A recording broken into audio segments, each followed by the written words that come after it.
Faute grave par Eric Vincent. Dans sa cage bordée d'énergie, Lidjet attendait le verdict avec angoisse.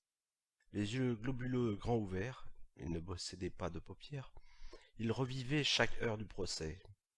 Uti, son défenseur commis d'office, avait plaidé les circonstances atténuantes, le malheureux concours de défaillance, mais le juge et le jury s'en étaient tenus au fait, rien qu'au fait, avant de se retirer pour délibérer.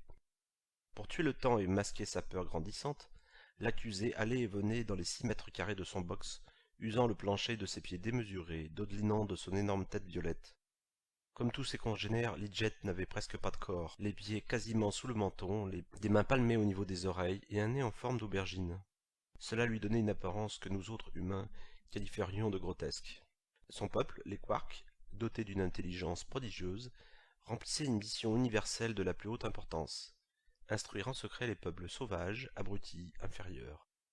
Le développement des êtres peuplant certaines planètes ne pouvait pas s'accomplir sans l'aide de personnages tels que Lidjet. Tous les domaines susceptibles d'accroître les progrès étaient abordés par les gnomes violets: médecine, physique, mathématiques, chimie. Leurs enseignements touchaient également la cuisine, la littérature, la mécanique, l'architecture. Comment procédaient-ils? Avec simplicité. D'abord, les quarks étaient spécialisés dans une activité et chargés d'un peuple en particulier. Chaque mission se déroulait à l'identique. Le missionnaire endossait sa combinaison d'invisibilité, il se téléportait sur la planète cible, il s'approchait à une distance raisonnable d'une personne remplissant un cahier des charges scrupuleux concernant ses capacités à digérer et exploiter l'information, et transmettait des données vitales dans l'esprit du receveur, usant d'un canal télépathique discret. Depuis des millénaires, les quarks instillaient leur savoir à petite dose, marquant parfois des pauses pour que les abrutis aient le temps de fêter leurs trouvailles. Sur la Terre, l'une de ces manifestations se nommait le prix Nobel. Lorsqu'une nation était jugée apte à se développer par elle-même, les quarks apparaissaient au grand jour et nouaient des contacts amicaux, gardant un œil sur les activités et les éventuelles déviances de leurs protégés. Avant d'atteindre ce jour historique, le chemin du peuple éduqué était long et parsemé d'embûches. Toutefois, même si les professeurs universels étaient rodés, quelques incidents de parcours survenaient parfois. L'affaire Lidjet était bien plus qu'un simple accroc à la procédure. Lidjet avait commis une faute grave en instillant une connaissance primordiale dans l'esprit de Nelly Stora, chirurgien français de renom, et en se révélant à elle sous sa véritable apparence. Au lieu d'utiliser le canal télépathique, il s'était emmêlé les pinceaux et avait basculé les informations du glucose à virus activé directement dans les oreilles de la jeune femme, au lieu de lui transmettre une information bénigne par la pensée. Le glucose modifié était absorbé en quantité importante par les cellules cancéreuses et le virus s'activait uniquement en cas de gloutonnerie du corps humain, détruisant les tumeurs malignes. Lidjet avait livré à haute voix la solution pour éradiquer le cancer, ni plus ni moins. Comme la spécialiste en chirurgie, digne d'intérêt selon les normes quarkiennes, possédait une paire d'oreilles en bon état de marche, elle avait entendu la voix de Lidjet. Elle aurait pu se croire atteinte du syndrome de Jeanne d'Arc, mais le quark avait subi une défaillance du système d'invisibilité, apparaissant au beau milieu d'un repas familial.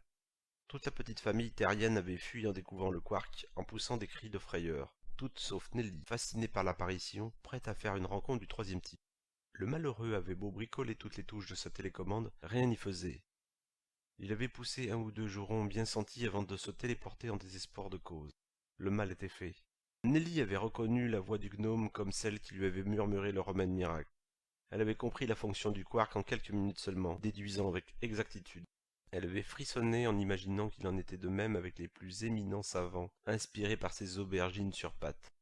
Elle avait poursuivi sa théorie en l'appliquant aux mathématiciens, aux physiciens, aux artistes même. Pourtant, elle avait eu du mal à accepter que de magnifiques auteurs classiques tels que Anis, Berthe, Guy, Néo, Sab et Eric ne soient que des coquilles de noix vides que ces poivrons violets farcissaient de bonnes idées. L'affaire était entendue. Lidjet avait commis une faute grave et devait payer. Le remède miracle contre le cancer ne devait pas être révélé avant une centaine d'années. Par sa faute, la population terrienne allait croître démesurément, vainquant le terrible crabe. Mais il y avait pire. Les terriens allaient savoir, tout savoir de leur existence, et les traquer pour qu'ils avouent l'intégralité de leurs connaissances. Ils chercheraient à maîtriser l'antimatière avec le même esprit de conquête et de terreur que celui qui les animait lorsqu'ils découvrirent la puissance de l'atome.